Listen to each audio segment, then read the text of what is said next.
Hi friends, welcome to the video. We will see the SSLC history ആദ്യത്തെ chapter മുതൽ എല്ലാ focus area and non focus area ഭാഗങ്ങൾ revision ആണ്. അപ്പോൾ നോക്കാം, നമ്മൾ കഴിഞ്ഞ ക്ലാസ്സിൽ അമേരിക്കൻ വാർ ഓഫ് ഇൻഡിപെൻഡൻസിനെ കുറിച്ചിട്ട് പറഞ്ഞിരുന്നു, ഡീറ്റെയിൽ ആയിട്ട് കംപ്ലീറ്റ് ആയിട്ടുള്ള കാര്യങ്ങൾ പറഞ്ഞിരുന്നു. ഇനി നമ്മൾ പറയുന്നത് ഫ്രഞ്ച് റവല്യൂഷനെ കുറിച്ചിട്ടാണ്. ഫ്രഞ്ച് റവല്യൂഷൻ്റെ കാരണങ്ങളാണ് ആദ്യമായിട്ട് പറയുന്നത്. ഓട്ടോക്രാറ്റിക് റൂളർ ആയിരുന്നു, അതായത് സ്വന്തം ഇഷ്ടപ്രകാരം സ്വേച്ഛാധിപതിയായിട്ടുള്ള ആളുകളായിരുന്നു, അല്ലെങ്കിൽ രാജഭരണമൊക്കെ ആയിരുന്നു നമ്മുടെ ഈ ഒരു ഫ്രഞ്ച് റവല്യൂഷൻ കാലഘട്ടത്തിലുണ്ടായിരുന്നത്. The luxurious and extravagant life of kings. രാജാക്കന്മാർ എങ്ങനെയാണ് ഭരിച്ചിരുന്നത്? ലക്ഷൂറിയസ് ആയിട്ട്. ലക്ഷൂറിയസ് എന്ന് വെച്ച് കഴിഞ്ഞാൽ വളരെ ധൂർത്തരായിട്ട്, വളരെ രീതിയിലുള്ള എക്സ്ട്രാ വേഗൻ്റ് ആയിട്ട് ധൂർത്തന്മാരായിരുന്നു. അതായത് കിട്ടുന്ന പൈസയൊക്കെ എന്ത് ചെയ്യും, നല്ല ലാവിഷായിട്ട് ചിലവാക്കുന്ന ആളുകളായിരുന്നു ഈ ഒരു രാജാക്കന്മാർ. ഇനി സോഷ്യൽ ആൻഡ് എക്കണോമിക്. സോഷ്യൽ എന്ന് വെച്ച് കഴിഞ്ഞാൽ സാമൂഹികവും സാമ്പത്തികപരവും അതുപോലെ തന്നെ സാമ്പത്തികപരവുമായിട്ടുള്ള ഇനിക്വാലിറ്റി അസമത്വം എന്നുള്ള അർത്ഥമാണ്. അപ്പോൾ സമത്വം ഉണ്ടായിരുന്നില്ല ആ ഒരു ഫ്രഞ്ച് അല്ലെങ്കിൽ ഫ്രാൻസിൽ സമത്വം ഉണ്ടായിരുന്നില്ല. The French society was divided into 3 strata. അതായത് മൂന്ന് തട്ടുകളായിട്ട് തരംതിരിച്ചിട്ടുണ്ടായിരുന്നു എന്തിനെ? ഫ്രഞ്ച് സൊസൈറ്റീനെ. അതിനെ അറിയപ്പെട്ടിരുന്നതാണ് എസ്റ്റേറ്റുകൾ എന്നറിയപ്പെട്ടിരുന്നത്. അപ്പോൾ ഇതുവരെ പറഞ്ഞ കാര്യങ്ങൾ ഒന്നുകൂടി പറയാം. നമ്മൾ പറഞ്ഞുകൊണ്ടിരിക്കുന്നത് ഫ്രഞ്ച് റവല്യൂഷനാണ്. നമ്മുടെ ഫോക്കസ് ഏരിയയിലത്തെ രണ്ടാമത്തെ ടോപ്പിക്കാണ് ഫ്രഞ്ച് റവല്യൂഷൻ എന്ന് പറയുന്നത്. അപ്പോൾ അതിൻ്റെ കാരണങ്ങളാണ് ഓട്ടോക്രാറ്റിക് റൂളായിരുന്നു, അതുപോലെ തന്നെ വളരെ ലക്ഷൂറിയസ് ആയിട്ടുള്ള, വളരെ ലാവിഷ് ആയിട്ടുള്ള രീതിയിലാണ് അവിടുത്തെ രാജാക്കന്മാർ ഭരിച്ചിരുന്നത്. പിന്നെ മൂന്നാമത്തെ കാര്യം പറഞ്ഞത് സോഷ്യൽ ആൻഡ് എക്കണോമിക് ഇനിക്വാലിറ്റീസ്. അതായത് അവിടെ സാമൂഹികപരവും അതുപോലെ തന്നെ സാമ്പത്തികപരവുമായിട്ടുള്ള അസമത്വം നിലനിന്നിരുന്നു. അതുപോലെ തന്നെ ഫ്രഞ്ച് സൊസൈറ്റീനെ 3 തട്ടുകളായിട്ട് തരംതിരിച്ചിട്ടുണ്ടായിരുന്നു. ഈ തട്ടുകളെ അറിയപ്പെട്ടിരുന്നതാണ് എന്തായിരുന്നു? എസ്റ്റേറ്റുകൾ എന്നറിയപ്പെടുന്നത്. അപ്പോൾ ഒന്നാമത്തെ എസ്റ്റേറ്റ് എന്താണ്, രണ്ടാമത്തെ എസ്റ്റേറ്റ് എന്താണ്, മൂന്നാമത്തെ എസ്റ്റേറ്റ് എന്താണ്, അതിൻ്റെ പ്രത്യേകതകൾ കൂടിയാണ് നമ്മളിപ്പോൾ പറയാനായിട്ട് പോകുന്നത്. ഒന്നാമത്തെ എസ്റ്റേറ്റ്, ഫസ്റ്റ് എസ്റ്റേറ്റ്, അതിലുള്ളത് ക്ലർജിയാണ്. ക്ലർജി. രണ്ടാമത്തേൽ വരുന്നത് നൊബിലിറ്റിയാണ്. മൂന്നാമത്തെ വരുന്നത് കോമണേഴ്സ് ആയിട്ടുള്ള, സാധാരണക്കാരായിട്ടുള്ള ആളുകളാണ്. അപ്പോൾ നോക്കാം, ഫസ്റ്റ് എസ്റ്റേറ്റിൻ്റെ ക്ലർജിയുടെ പ്രത്യേകതകൾ എന്തൊക്കെയാണെന്ന് നോക്കാം. ഹെൽഡ് വാസ്റ്റ് ലാൻഡ് എന്ന് പറഞ്ഞാൽ വിശാലമായിട്ടുള്ള സ്ഥലങ്ങളൊക്കെ, വിശാലമായിട്ടുള്ള പ്രദേശങ്ങളൊക്കെ കൈവശം വെച്ചിരുന്നു. അതുപോലെ തന്നെ ചിത എന്ന പേരിലുള്ള ടാക്സ് കർഷകരുടെ കയ്യിൽ നിന്നും കളക്ട് ചെയ്തിരുന്നു. ആരായിരുന്നു? നമ്മുടെ ക്ലർജി വളരെ വിശാലമായിട്ടുള്ള ഭൂമിയൊക്കെ കൈവശം വെച്ചിരുന്നു. അതുപോലെ തന്നെ ചിത എന്ന് പറയുന്ന തരത്തിലുള്ള ഒരു പേരിലുള്ള ടാക്സ് ഫാർമേഴ്സിൻ്റെ കയ്യിൽ നിന്ന് കളക്ട് ചെയ്തിരുന്നു. അതുമാത്രമല്ല, നമ്മുടെ ഈ ക്ലർജിക്ക് എന്ത് ചെയ്യേണ്ട ആവശ്യമില്ല, ഒരു തരത്തിലുള്ള ടാക്സും കൊടുക്കേണ്ടി വന്നിരുന്നില്ല. അവരെ ടാക്സിൽ നിന്ന്, നികുതിയിൽ നിന്ന്, ചുങ്കത്തിൽ നിന്ന് ഒഴിവാക്കപ്പെട്ടിരുന്നു. അതുപോലെ തന്നെ control higher positions in administrative and military service. അതായത് ഭരണകാര്യങ്ങളിലും പട്ടാള വിഭാഗങ്ങളിലൊക്കെ എന്തുണ്ടായിരുന്നു? ഇവർക്ക് നല്ല രീതിയിലുള്ള ഒരു പൊസിഷൻ ഉണ്ടായിരുന്നു. ഓക്കെ, ഇനി രണ്ടാമത്തെ കാര്യം പറയുന്നത് നൊബിലിറ്റിയാണ്. നൊബിലിറ്റി മെയിനായിട്ട് എൻഗേജ് ചെയ്തിരുന്നത്, അവർ കൂടുതലായിട്ട് എന്ത് കാര്യത്തിലാണ് എൻഗേജ് ആയിരുന്നത്? മിലിറ്ററി സർവീസ് ആയിരുന്നു, പട്ടാള കാര്യങ്ങളിലായിരുന്നു അവരുടെ മെയിനായിട്ടുള്ള വർക്ക് വന്നിരുന്നത്. പിന്നെ പലതരത്തിലുള്ള ടാക്സുകൾ ഫാർമേഴ്സിൻ്റെ കയ്യിൽ നിന്ന് ടാക്സ് കളക്ട് ചെയ്തിരുന്നു. അതുമാത്രമല്ല, ഫാമേഴ്സിനെ, കൃഷിക്കാരെ വേതനം എന്ന് വെച്ച് കഴിഞ്ഞാൽ കൂലി കൊടുക്കാതെ പണിയെടുപ്പിച്ചിരുന്നു.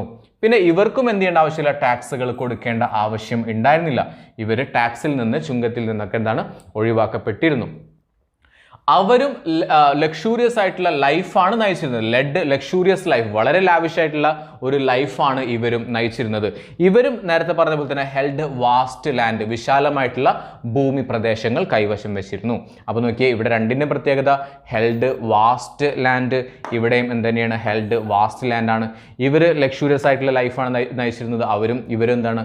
ലക്ഷൂറിയസ് ആയിട്ടുള്ള ലൈഫാണ് നയിച്ചിരുന്നത്. പലതരത്തിലുള്ള ടാക്സുകൾ കളക്ട് ചെയ്തിരുന്നു, ഇവർക്ക് ടാക്സ് അടക്കേണ്ടി വന്നിരുന്നില്ല. ഇനി മൂന്നാമത് പറയുന്നത് തേർഡ് എസ്റ്റേറ്റ് ആണ്. തേർഡ് എസ്റ്റേറ്റിന്റെ പ്രത്യേകത ദ മിഡിൽ ക്ലാസ്, അതായത് സാധാരണക്കാരായിട്ടുള്ള ആളുകൾ, ഇൻക്ലൂഡിങ് വ്യാപാരികൾ, വ്യവസായികൾ, എഴുത്തുകാർ, വക്കീലന്മാർ, അതുപോലെ തന്നെ officials, teachers and bankers, farmers and craftsmen, ഇത്രയും ആളുകളാണ് നമ്മുടെ എന്തിലുണ്ടായിരുന്നത്? തേർഡ് എസ്റ്റേറ്റിൽ ഉണ്ടായിരുന്നത്. സാധാരണക്കാരായിട്ടുള്ള ആളുകളാണ് ഉണ്ടായിരുന്നത്. നോ റോൾ ഇൻ അഡ്മിനിസ്ട്രേഷൻ, ഭരണകാര്യത്തിൽ പ്രത്യേകിച്ച് ഒരു തരത്തിലുള്ള റോളും ആർക്കുണ്ടായിരുന്നില്ല? തേർഡ് എസ്റ്റേറ്റിൽ പെട്ടിട്ടുള്ള ആളുകൾക്ക് ഉണ്ടായിരുന്നില്ല. പെയ്ഡ് ലാൻഡ് ടാക്സ്, നെയിംലി ടൈലെ എന്ന് പറയുന്ന പേരിലുള്ള ഒരു ടാക്സ്, ഭൂനികുതി ആർക്കടച്ചിരുന്നു? നമ്മുടെ ഗവൺമെൻറ്റിന് പേ ചെയ്തിരുന്നു. ലോ സോഷ്യൽ സ്റ്റാറ്റസ്, സാമൂഹികപരമായിട്ട് വലിയ പദവിയും കാര്യങ്ങളൊന്നുമില്ല, സിമ്പിളായിട്ട് ഉള്ള ഒരു ജീവിതമാണ്, ഒരു ലൈഫാണ് ഇവർ നയിച്ചിരുന്നത്. സോഷ്യൽ സ്റ്റാറ്റസ് ഒന്നും ഉണ്ടായിരുന്നില്ല. ഇവർ പലതരത്തിലുള്ള ടാക്സുകൾ ആർക്കൊക്കെ അടച്ചിരുന്നു? ക്ലർജിക്കും നോബിൾസിനും ഒക്കെ കൊടുത്തിരുന്നു. പുരോഹിതന്മാർക്കും പ്രഭുക്കന്മാർക്കൊക്കെ പലതരത്തിലുള്ള ടാക്സുകൾ കൊടുത്തിരുന്നു.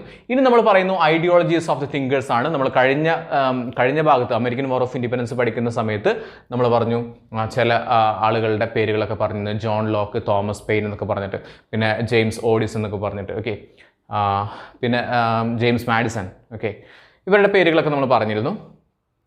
അതുപോലെ തന്നെ ഇവിടെ വരുന്നത് ഐഡിയോളജീസ് ഓഫ് ദ തിങ്കേഴ്സ് ആണ്. ഒന്നാമത്തെ ചിന്തകൻ എന്ന് പറഞ്ഞ വോൾട്ടയർ ആണ്, രണ്ടാമത്തെ റൂസോ ഉണ്ട്, മോണ്ടസ്ക്യൂ. ഇങ്ങനെ 3 ആളുകളാണ് നമുക്ക് ഇവിടെ പഠിക്കാനായിട്ടുള്ളത്. കഴിഞ്ഞ ഭാഗത്തും എന്താണ് പഠിക്കാനായിട്ട്? 3 ആളുകൾ തന്നെയാണ് പഠിക്കാനായിട്ടുണ്ടായിരുന്നത്. ഓക്കെ, ഇനി വോൾട്ടയർ എന്താ പറഞ്ഞത്? Ridicule the exploitation of clergy, ക്ലർജിയുടെ ചൂഷണത്തെ പരിഹസിച്ചു. ക്ലർജിയുടെ ചൂഷണത്തെ പരിഹസിച്ചു, കളിയാക്കി. അതാണ് റിഡിക്യൂൾ എന്ന് പറയുന്നത്. Ridicule the exploitation of clergy. Promote rational thinking, യുക്തിചിന്ത, പിന്നെ സമത്വത്തിനുള്ള ആശയം, അതുപോലെ തന്നെ ഹ്യൂമാനിസം, മാനവികതയൊക്കെയാണ് അവർ ഉയർത്തി കാണിച്ചിരുന്നത്. ആരാണ്? നമ്മുടെ വോൾട്ടയർ. ഇതിനൊക്കെയാണ് കൂടുതൽ പ്രൊമോട്ട് ചെയ്തിരുന്നത്. റൂസോ എന്ന് പറയുന്ന ആളെന്ന് പറഞ്ഞു spelled out the importance of freedom with the statement. അദ്ദേഹം ഫ്രീഡത്തിൻ്റെ, സ്വാതന്ത്ര്യത്തിൻ്റെ ഇമ്പോർട്ടൻസ് കാണിച്ചു. എന്തിലൂടെ?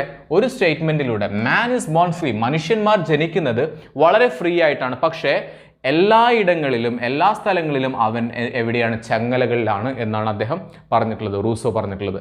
അതുപോലെ തന്നെ ജനങ്ങളാണ് പരമാധികാരം എന്നുകൂടി അദ്ദേഹം പറഞ്ഞു. ഇനി മോണ്ടസ്ക്യൂ പറഞ്ഞത് എൻകറേജ് ഡെമോക്രസി ആൻഡ് റിപ്പബ്ലിക്. ഡെമോക്രസിയെയും റിപ്പബ്ലിക്കിനെയാണ് നമ്മുടെ മോണ്ടസ്ക്യൂ എന്ത് ചെയ്തിട്ടുള്ളത്? എൻകറേജ് ചെയ്തിരുന്നത്. Suggested division of powers of the government, അതായത് ഗവൺമെൻറ്റിൻ്റെ അധികാരത്തെ ലെജിസ്ലേച്ചർ, എക്സിക്യൂട്ടീവ് ആൻഡ് ജുഡീഷ്യറി, ഈ രീതിയിലാണ് ഇപ്പോൾ നിലവിലുള്ളത് കേട്ടോ. അപ്പോൾ ഈ രീതിയിൽ മാറ്റണം എന്ന് പറഞ്ഞത് നമ്മുടെ മോണ്ടസ്ക്യൂ ആയിരുന്നു. ഓക്കെ, ഇനി അവിടെ ആ ഒരു കാലഘട്ടത്തിൽ ഉണ്ടായിട്ടുള്ള കാര്യങ്ങൾ എന്തൊക്കെയാണെന്ന് നോക്കാം. The luxurious life and squander of the Bourbon kings, clergy and lords and the frequent wars the wage along with the frequent spells of drought and crop failure brought France to brink of bankruptcy. ഒന്നാമത്തെ കാര്യമാണ് കേട്ടോ.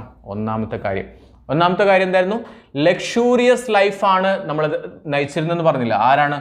Bourbon രാജാക്കന്മാർ. ബോർബൻ എന്നൊക്കെ പറയട്ടെ, മലയാളത്തിൽ എഴുതിയിട്ടുള്ള Bourbon രാജാക്കന്മാർ എന്നാണ്. ക്ലർജി, പുരോഹിതന്മാരും പ്രഭുക്കന്മാരും അവരൊക്കെ വളരെ ലാവിഷ് ആയിട്ടുള്ള ഒരു ജീവിത ശൈലിയാണ് നയിച്ചിരുന്നത്. അതുപോലെ തന്നെ മറ്റുള്ള വാറിനൊക്കെ ഇവർ യുദ്ധത്തിനൊക്കെ പോവുകയും അതുപോലെ തന്നെ യുദ്ധത്തിന് ആവശ്യമായിട്ടുള്ള മറ്റ് രാജ്യങ്ങൾക്ക് യുദ്ധത്തിന് ആവശ്യമായിട്ടുള്ള സഹായങ്ങളൊക്കെ നൽകുകയൊക്കെ ചെയ്തിട്ടുണ്ട്. അതുപോലെ തന്നെ ഇവിടെ വരൾച്ച ഉണ്ടായി, ഡ്രോട്ട് ഉണ്ടായി, ക്രോപ്പ് ഫെയിലിയർ, വിളനാശമുണ്ടായി. ഇങ്ങനെയൊക്കെ ആയ സമയത്ത് അവരെന്തായി? അവർ പാപ്പരാവാന്ന് വെച്ച് കഴിഞ്ഞാൽ പാപ്പരത്വത്തിൻ്റെ വക്കിലെത്തി എന്ന് പറയാം. അതായത് എന്താണ്? സിമ്പിളായിട്ട് പൈസ ഇല്ലാണ്ടായി എന്നുള്ളതാണ്. The financial and military assistance given to American colonies in the American War of Independence also aggravated the financial crisis in France. അതായത് നമ്മൾ കഴിഞ്ഞ ക്ലാസ്സിൽ പഠിച്ചതായിരുന്നു അമേരിക്കൻ വാർ ഓഫ് ഇൻഡിപെൻഡൻസ്. ആ സമയത്ത് ഈ ഫ്രാൻസുകാർ എന്ത് ചെയ്തു? ഫ്രാൻസിലത്തെ ഭരണാധികാരികൾ ഫിനാൻഷ്യൽ, സാമ്പത്തികപരമായിട്ടും മിലിറ്ററി ഒക്കെ എന്ത് ചെയ്തു? നമ്മുടെ അമേരിക്കൻ കോളനികൾക്ക്, നമ്മൾ പറഞ്ഞില്ല 13 കോളനികളുണ്ടെന്ന് പറഞ്ഞില്ലേ, ആ കോളനികൾക്ക് ബ്രിട്ടീഷുകാർക്കെതിരെയായിട്ട് യുദ്ധം ചെയ്യാനായിട്ട് ഇവരെന്ത് ചെയ്തു? കുറേ പൈസയും കുറേ പട്ടാളക്കാരെയും ഒക്കെ കൊടുത്തു. പട്ടാളക്കാരെയല്ല, ആയുധങ്ങളും കാര്യങ്ങളൊക്കെ കൊടുത്തു. ഓക്കെ, പക്ഷേ അതൊന്നും ചെയ്തില്ല, അതൊന്നും തിരിച്ചു കിട്ടില്ല. അപ്പോൾ ഇതൊക്കെ കൂടിയപ്പോൾ ആയപ്പോഴെന്തായി? നമ്മുടെ ഫ്രാൻസിൻ്റെ സ്ഥിതി എന്ന് പറയുന്നത് ഭയങ്കര ശോചനീയമായി ഒരു ക്രൈസിസ് ആയിട്ട് മാറി. To levy new taxes upon commoners, Louis 16 summoned the States General, the Legislative Assembly of the Representative from all the 3 estates in 1789. അതായത് ഇനി ഇവർക്ക് നല്ല രീതിയിൽ ജീവിക്കണമെങ്കിൽ, രാജാക്കന്മാർക്ക് നല്ല രീതിയിൽ ജീവിക്കണമെങ്കിൽ എന്ത് ചെയ്യണം? ടാക്സ് ചുമത്തണം. ആരുടെ മേൽ? കോമണേഴ്സ്, സാധാരണക്കാരായിട്ടുള്ള ആളുകളുടെ മേൽ ടാക്സ് ചുമത്താനായിട്ട് ലൂയിസ് 16 എന്ന് പറയുന്ന രാജാവ് വിളിച്ചുകൂട്ടി. എന്ത് വിളിച്ചുകൂട്ടി? സ്റ്റേറ്റ് ജനറൽ വിളിച്ചുകൂട്ടി.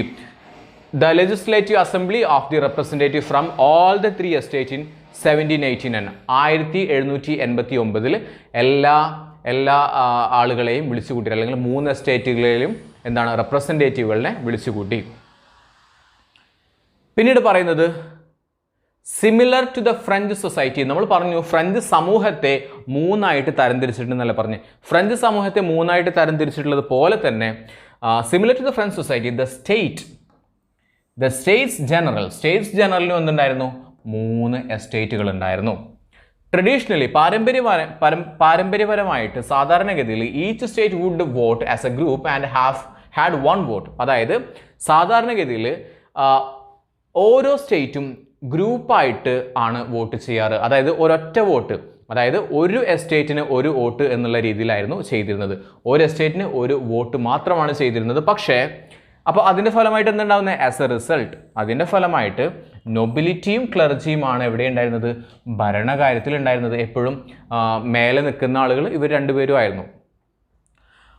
ദ ഫസ്റ്റ് എസ്റ്റേറ്റ്, അപ്പോൾ അവർ പറഞ്ഞു ഇതേപോലെ തന്നെ സാധാരണഗതിയിൽ തന്നെ എന്ത് ചെയ്താൽ മതി? എസ്റ്റേറ്റ് വൈസ്, അതായത് ഓരോ എസ്റ്റേറ്റും ഗ്രൂപ്പായിട്ട് സാധാരണഗതിയിൽ എങ്ങനെയാണോ ചെയ്തിരുന്നത് ആ രീതിയിൽ തന്നെ സിംഗിൾ വോട്ടിംഗ് സിസ്റ്റം മതി എന്ന് പറഞ്ഞു. പക്ഷേ തേർഡ് എസ്റ്റേറ്റിലുള്ള, മൂന്നാമത്തെ എസ്റ്റേറ്റിലുള്ള സാധാരണക്കാരായിട്ടുള്ള കോമണേഴ്സ് അല്ലെങ്കിൽ കോമൺസ് എന്ന് പറയുന്ന ആളുകൾ ഡിമാൻഡ് ചെയ്തു, ആവശ്യപ്പെട്ടു. എന്താ ഡിമാൻഡ് ചെയ്തത്?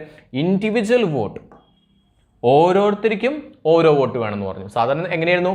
ഗ്രൂപ്പായിട്ട് ഒരു വോട്ട് എന്നുള്ളതായിരുന്നു. പക്ഷെ അത് മാറ്റിയിട്ട് ഓരോ വ്യക്തിക്കും ഓരോ വോട്ട് എന്ന് പറയുന്ന ഒരു രീതി കൊണ്ടുവരണമെന്ന് പറഞ്ഞു.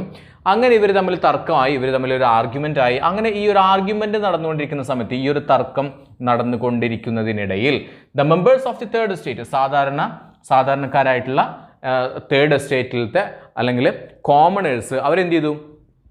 Declared themselves as the national assembly of France. അവരാണ് ഫ്രാൻസിലെ ദേശീയ അസംബ്ലി എന്ന് പറഞ്ഞുകൊണ്ട് they assembled in the tennis court near by.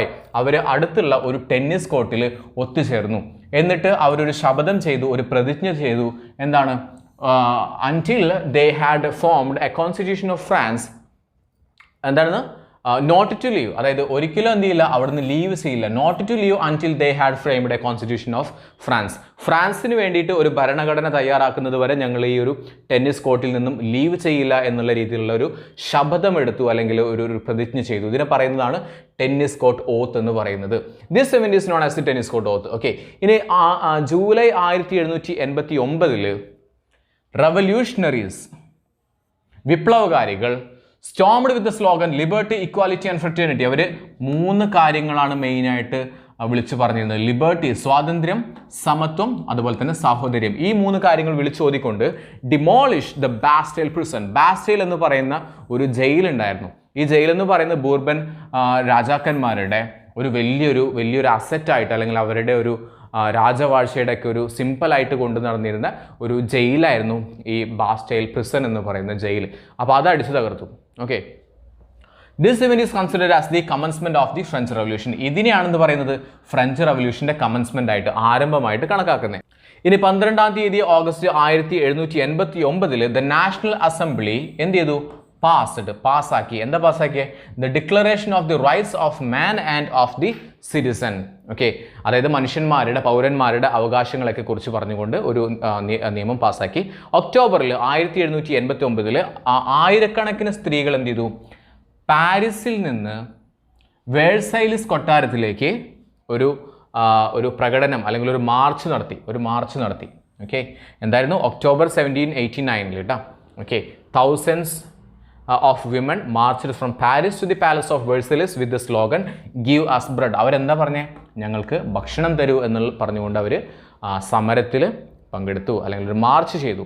ഇനി September 1792 the national convention formed as per the new constitution proclaimed France as republic. Okay, അങ്ങനെ 1792 national convention എന്ത് ചെയ്തു? നമ്മുടെ പുതിയ ഒരു ഭരണഘടന തയ്യാറാക്കുകയും ഫ്രാൻസിനെ ഫ്രീ ആക്കുകയും ചെയ്തു, അല്ലെങ്കിൽ ഫ്രാൻസിനെ ഒരു റിപ്പബ്ലിക്കായിട്ട് പറയുകയും ചെയ്തു. ഇനി goals and influences of French revolution. എന്തൊക്കെയായിരുന്നു മെയിൻ ആയിട്ടുള്ള ലക്ഷ്യങ്ങൾ? സിമ്പിളായിട്ട് 3 കാര്യങ്ങളാണ്. ലിബർട്ടി എന്താണ്? സ്വാതന്ത്ര്യം, ഇക്വാലിറ്റി, സമത്വം, ഫ്രറ്റേണിറ്റി, സാഹോദര്യം. ഇതൊക്കെയായിരുന്നു മെയിൻ ആയിട്ടുള്ള ലക്ഷ്യങ്ങൾ എന്ന് പറയുന്നത്. ഓക്കെ, ഇനി ഇൻഫ്ലുവൻസ്, ഈ പറയുന്ന ഫ്രഞ്ച് റവല്യൂഷന്റെ ഇൻഫ്ലുവൻസ് എന്തൊക്കെയായിരുന്നു? സ്വാധീനം എന്തൊക്കെയായിരുന്നു? Stimulated all the later revolutions in the world. പിന്നീട് ഉണ്ടായിട്ടുള്ള എല്ലാ റവല്യൂഷൻസിനും, എല്ലാ വിപ്ലവത്തിനും എന്ത് ചെയ്തു? ആ വിപ്ലവങ്ങളൊക്കെ ഒന്ന് മോട്ടിവേറ്റ് ചെയ്തത് ഈ പറയുന്ന ഫ്രഞ്ച് റവല്യൂഷനായിരുന്നു. പിന്നെ ഫ്യൂഡൽ സമ്പ്രദായം എന്ന് പറയുന്ന സംഭവം അവസാനിപ്പിച്ചു. ഫ്യൂഡൽ സമ്പ്രദായം എവിടെയായിരുന്നു? യൂറോപ്പിലെ ഫ്യൂഡൽ സമ്പ്രദായം അവസാനിപ്പിച്ചു. അതുപോലെ തന്നെ ഓട്ടോക്രാറ്റിക് റൂളേഴ്സിനെ എന്ത് ചെയ്തു? ഭീഷണിയായി. proclaimed that nation is not merely a region. അതായത് ഒരു രാഷ്ട്രം എന്ന് പറഞ്ഞു കഴിഞ്ഞാൽ വെറും ഒരു സ്ഥലം, കുറച്ച് സ്ഥലം മാത്രമല്ല, പക്ഷെ എന്താണ്, അവിടുത്തെ ആളുകളാണ് എന്ന് പറഞ്ഞു. Contribute the concept of people sovereignty. ആളുകളാണ്, അവിടുത്തെ ജനങ്ങളാണ് എന്തെന്ന് പറയുന്നത് sovereignty അല്ലെങ്കിൽ അവിടുത്തെ പരമാധികാരം എന്ന് പറഞ്ഞു. Led to the emergence of nationalism. ദേശീയതയ്ക്ക് വഴി തെളിയിച്ചു. നാഷണാലിസം, ദേശീയതയ്ക്ക് വഴി തെളിച്ചു. Helped the growth of the middle class. സാധാരണക്കാരായിട്ടുള്ള പാവപ്പെട്ട ആളുകളുടെ അല്ലെങ്കിൽ മിഡിൽ ക്ലാസ് ആയിട്ടുള്ള ആളുകളുടെ വളർച്ചയ്ക്ക് സഹായകരമായി. Spread the ideas of equality, liberty and fraternity. നമ്മൾ നേരത്തെ പറഞ്ഞ ഇക്വാലിറ്റി, സമത്വം, ലിബർട്ടി, സ്വാതന്ത്ര്യം, ഫ്രറ്റേണിറ്റി, സാഹോദര്യം, ഈ 3 ആശയങ്ങൾക്ക് ഇമ്പോർട്ടൻസ് കൊടുത്തു. ഇത്രയും കാര്യങ്ങളാണ് നമ്മുടെ ഫ്രഞ്ച് റവല്യൂഷനെ ബേസ് ചെയ്തുകൊണ്ട് നമുക്ക് പഠിക്കാനായിട്ടുള്ളത്. അടുത്തത് നമ്മൾ പഠിക്കുന്നത് റഷ്യൻ റവല്യൂഷനാണ്. അത് നമ്മൾ അടുത്ത ക്ലാസ്സിലായിട്ടാണ് ചെയ്യുന്നത്. So thank you so much for watching this video.